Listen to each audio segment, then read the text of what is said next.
You've got to dress right. And Jesus was saying, look at the birds of the air. Look at the flowers, the fields. They don't toil, they don't spin. Are you not what much, worth much more than them? Don't worry about these things. And sure enough, near death experiences, same thing.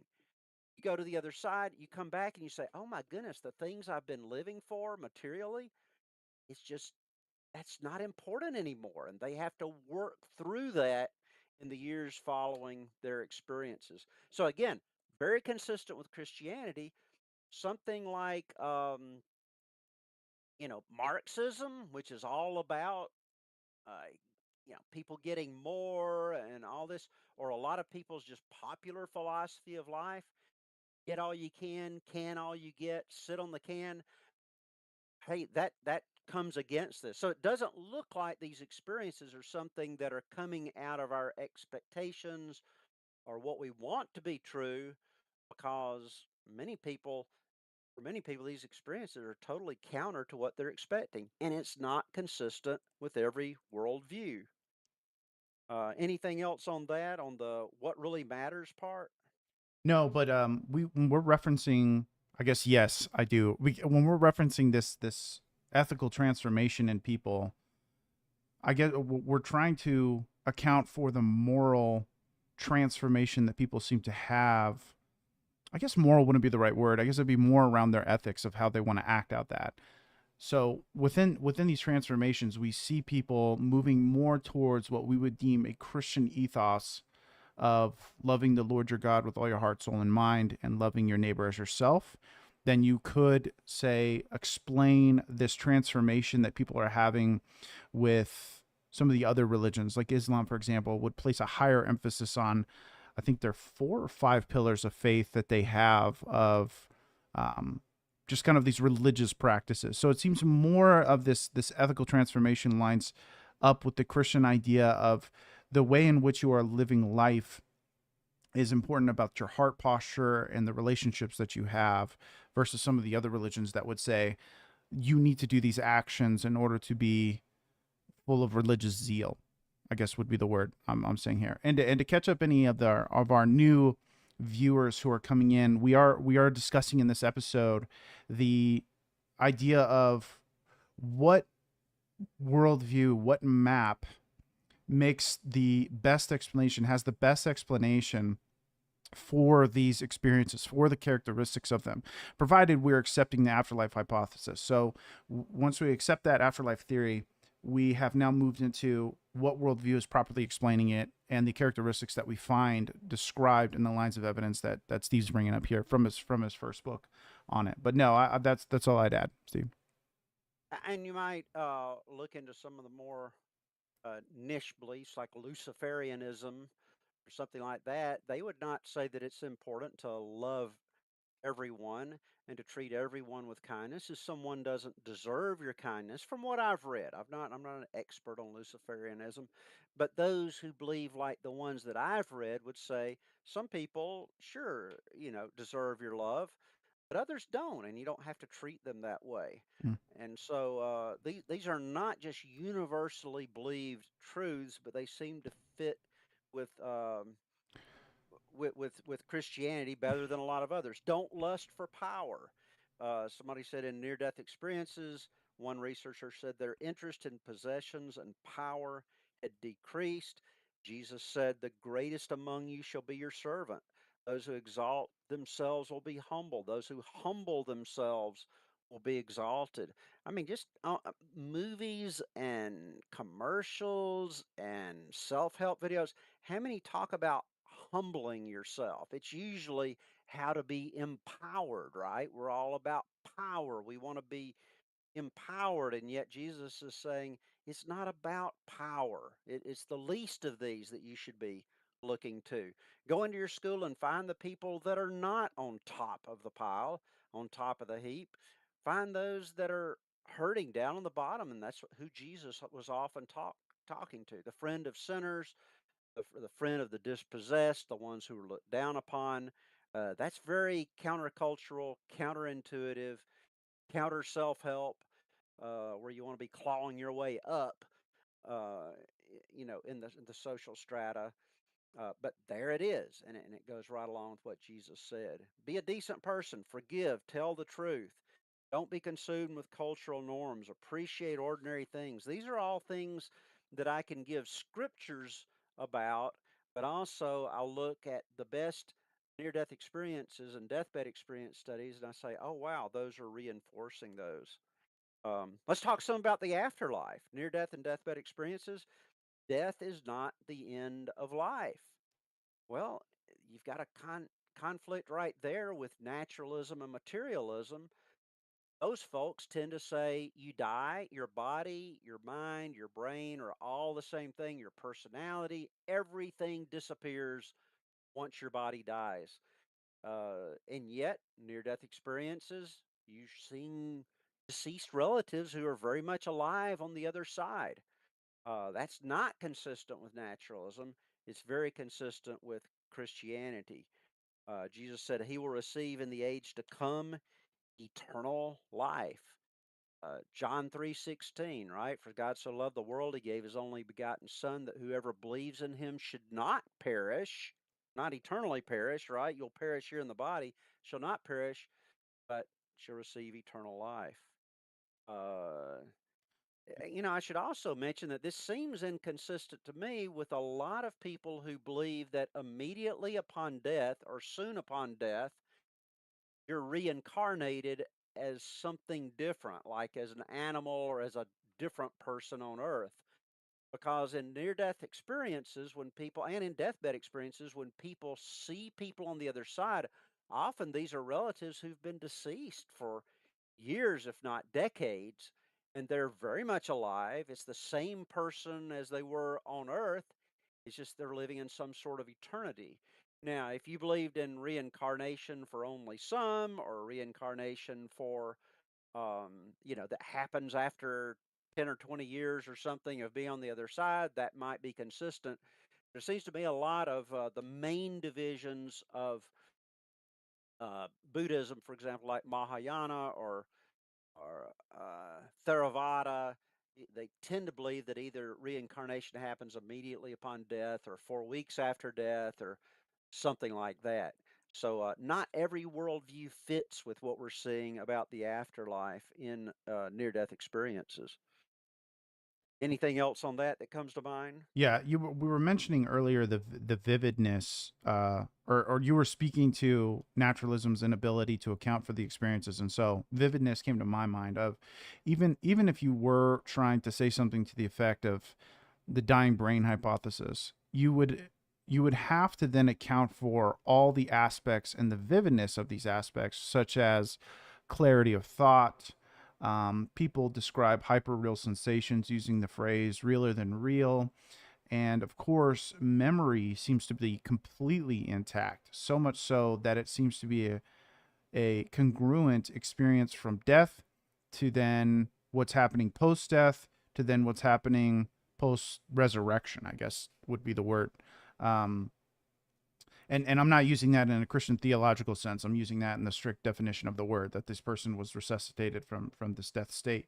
So I think that that's another aspect. Those are three aspects that naturalism just falls on its face, excuse me, trying to explain, because even drug experiences and hallucinations and things of that nature. Let's say, for example, you're like, oh, I took mushrooms one time and I saw deceased relatives. Well, that once you get into the actual details of that exact description of that experience, the deceased relatives that you saw, and then comparing that to the other characteristics of near death experiences, you find that there's a lot of disparities between these two explanations. So ultimately, I was going to say that the vividness of it speaks to, I want to say, a continuity in the consciousness we have here, and then the consciousness that we maintain on the other side of death. Right, and according to the scriptures, when we die, it says we will see all things clearly as He sees them now. In other words, our mind, our mental abilities will be enhanced.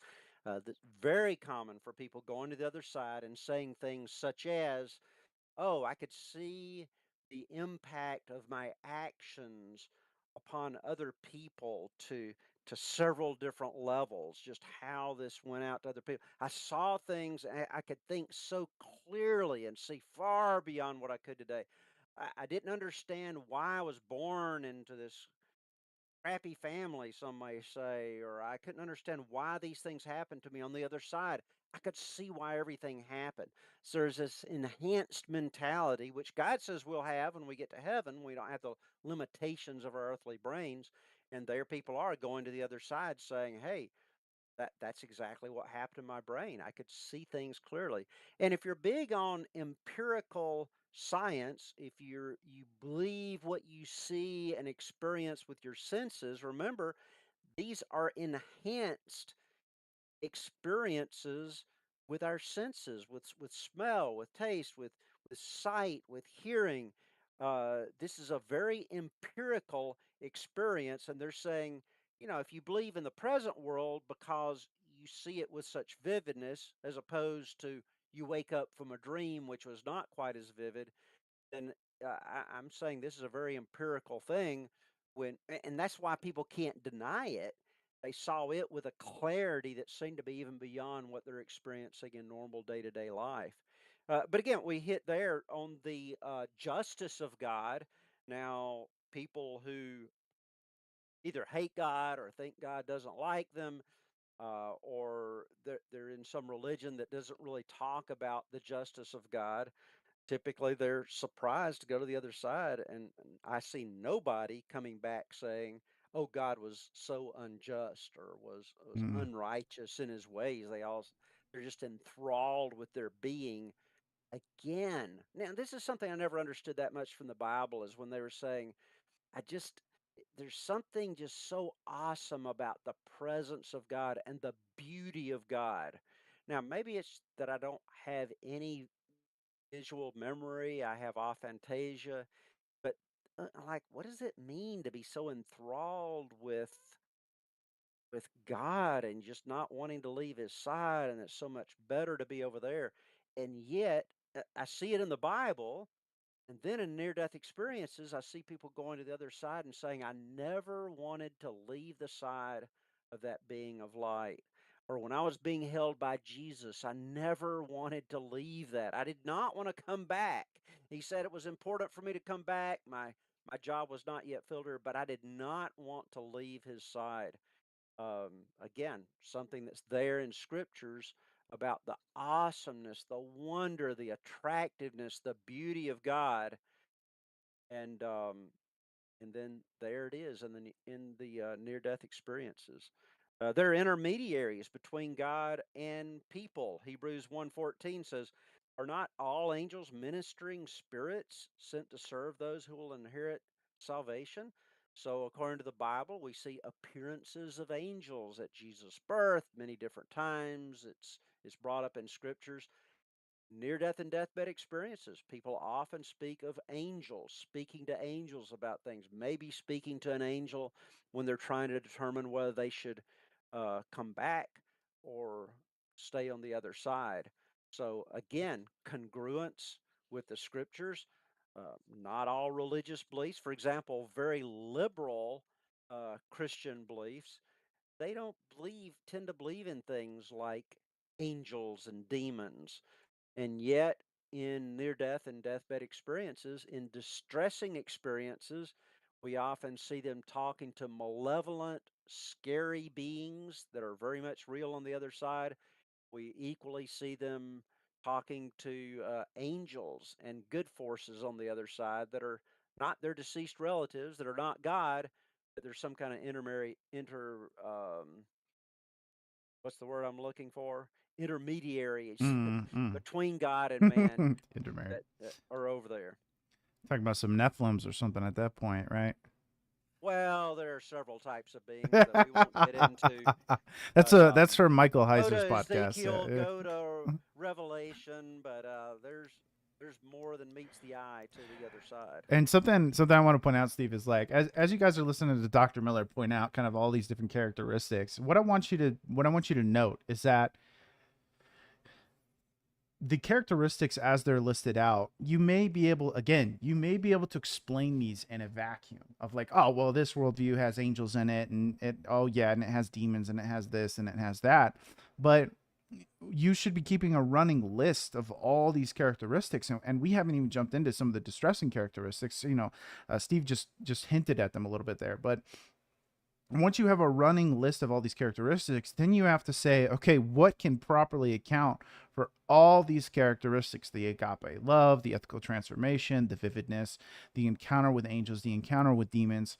What can properly account for all of these characteristics in a cogent, consistent manner? And that's where we say that Christianity has an absolute advantage, a massive advantage over any other worldview and its explanatory power for these characteristics.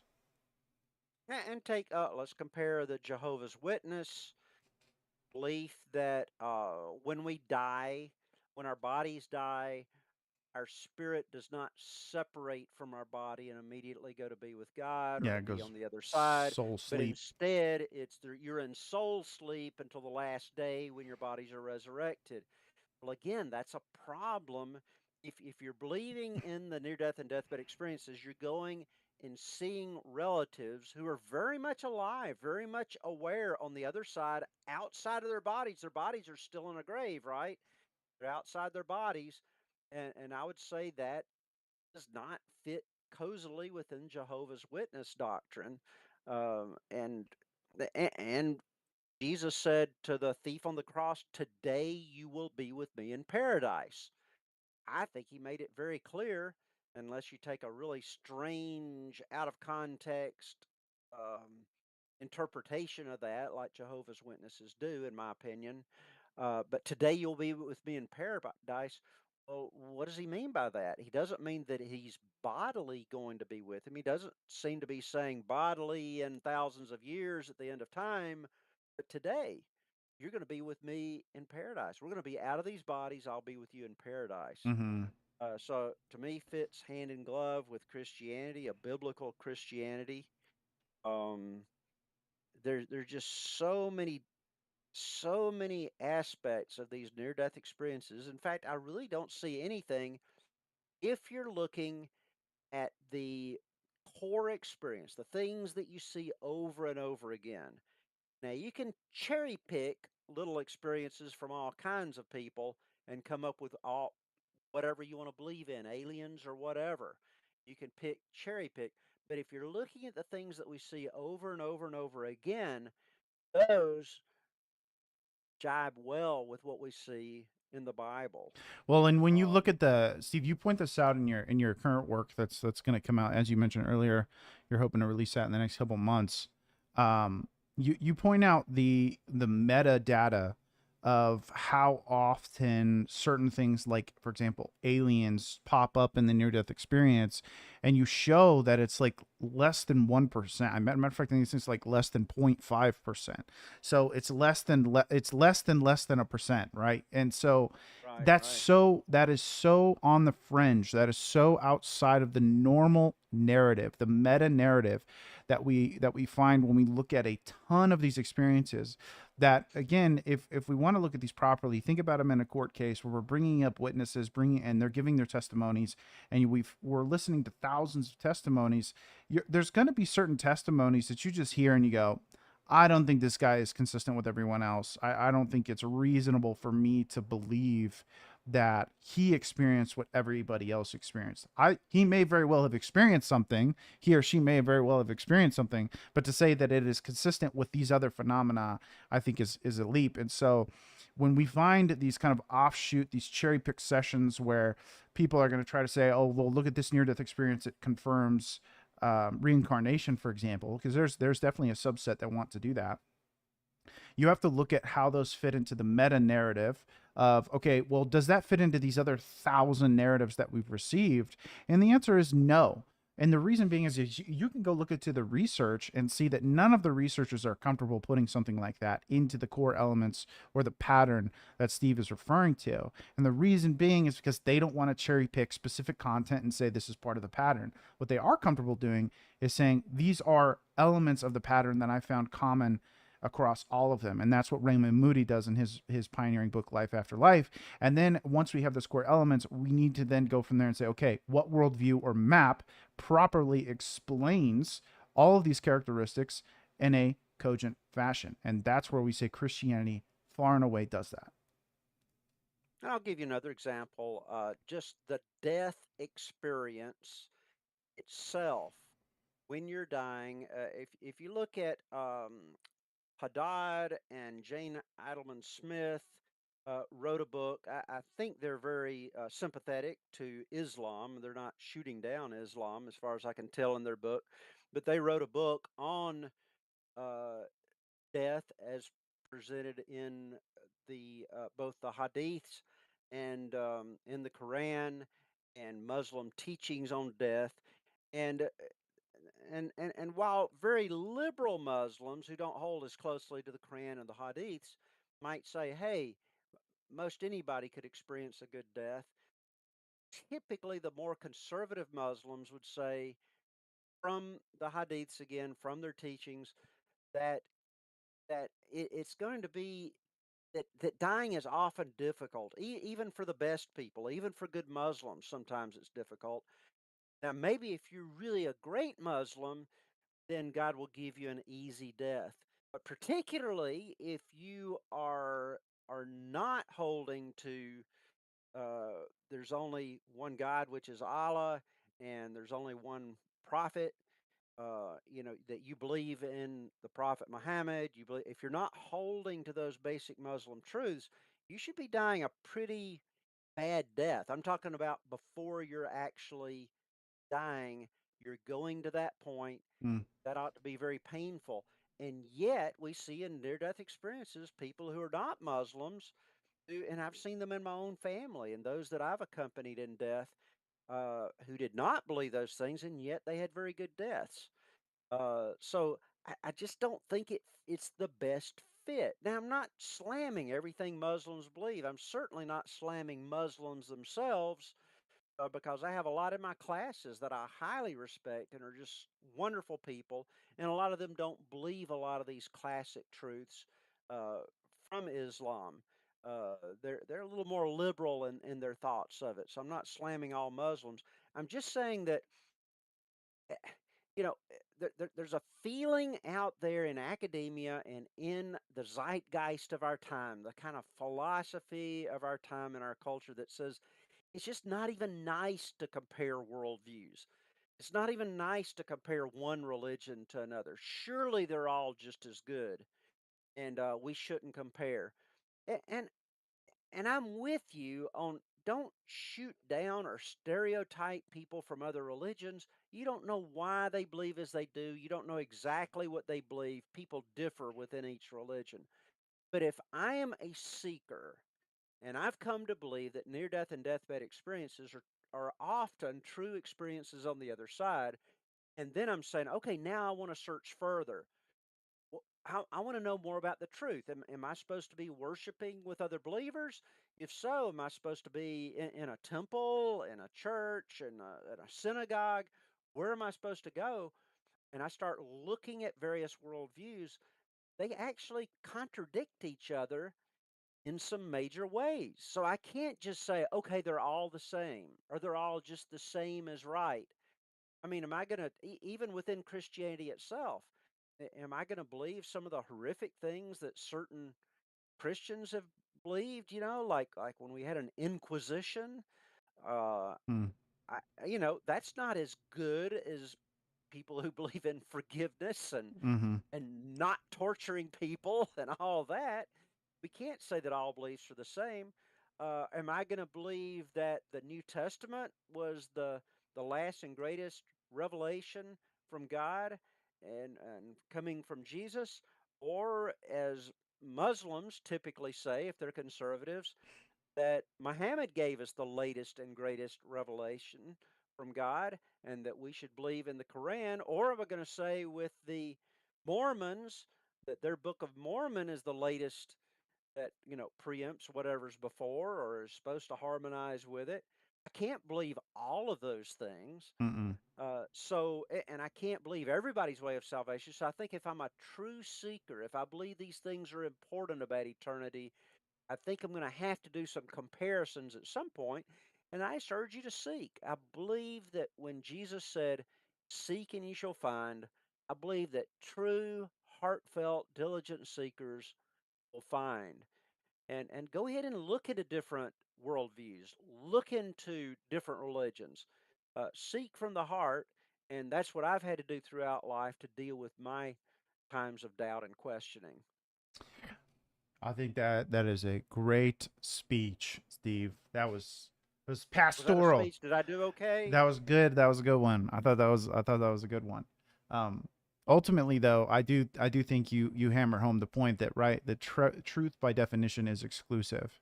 So even the statement that all religions are basically shooting for the same thing, you have to understand that is an exclusive claim to truth. By which you would have to ask the question like, how do you know that? First off, how do you even know that to be true? Um, and then from there, when you do look at the religions, they're at best superficially the same. You know, you could say maybe they all talk about God, but the way that they talk about how to establish a relationship with God, how they refer to how God has revealed himself, how this life is to be lived, those are all very different from one another. So by their very nature, they don't really allow you to sit on the fence. And by rejecting all of them, you are still making a truth claim. By rejecting all of them, you are just simply saying, I don't think any of these are accurate. And therefore, by saying that you don't think any of those are accurate, you're saying that you believe your way is accurate, or more accurate, I guess, if we were to look at it from the spectrum of accuracy. Um, so ultimately, I don't think you can get away from making a truth claim. I think it's inescapable, and I think that that's a really great argument for truth. It's just simply that the statement that there is no truth is a truth statement. So in a sense, you just can't escape the reality of making decisions. So it's really like, okay, you're going to have to make a decision. So the question is, what decision are you going to come to, and how are you going to come to that decision, and why make that decision and not other decisions? And so, And some people think they can escape this search for truth by saying, well, I think there's some good in all religions. And so I'm making my own. I've kind of got this cafeteria experience where I'm taking this from Islam. I mean, Islam has some, I think, some very good teachings on just having a reverence for God and a reverence for your parents and the elderly. Some very good teachings there. So okay, I'm going to grab that from Islam. I'm going to grab this from Christianity, this from Buddhism, this mm-hmm, from whatever. And so you got this hodgepodge. Okay, but then what you're effectively saying is that your decisions about the truths of those are really the best and closest to the truth. And people that live differently from you and believe differently than you, are false. they're not as close to the truth. So really, you are seeking the truth. So it's just another. You've made up another exclusive truth, which is that your view of all of it is best. So some people say, "Okay, I'm not going to. I don't believe any of the religions. They're all false." Well, that, as you say, is a truth statement. Some will say, "I take a little bit from each." That's a truth statement. Those some will say, "I believe that Christianity or Islam or whatever is closer to the truth." Those are truth statements. I don't think we can escape searching for the truth. No, you can't. And you know, I want to make a note that you might hear those people say things like, well, that's not what I didn't say that, right? I didn't outright say these other religions are false. And it's like, yeah, you may not have explicitly stated it, but by coming to the conclusion that you do, you're implicitly stating it. And it's just simple by, like I said earlier, by evaluating, I don't think those are true because I think mine is true. Well, therefore, you're implicitly stating that those positions are false. So whether you explicitly or implicitly state it, it's just inescapable. I get that's my point. Is I want to hammer home it is inescapable for you to be to come to a conclusion. You're gonna by not even coming to a conclusion, you come to a conclusion. So it's just you can't get away from it. So I would implore you that it's okay to come to conclusions. It's okay to determine something to be true, and it's okay to live a life according to that. And whether you state it explicitly or implicitly is frankly irrelevant. Um, I guess it's more about how you state it. If you're kind of cruel about it or mean to others, that's obviously going to off put people. But ultimately, don't be fearful of coming to a conclusion for fear of marking off other conclusions or other possible conclusions. also say you don't have to wait until you're 100% certain of something Yeah. in order to make a at least tentative decision as to how you're going, where you're going to go in life. Some people say, well, I don't think I'll ever know 100%. Well, you'll never, if you wait for 100% certainty, you're You're never never going to gonna get know married. anything. Yeah, you'll never know You're anything. never going to choose a job. You're never going to decide what to do today.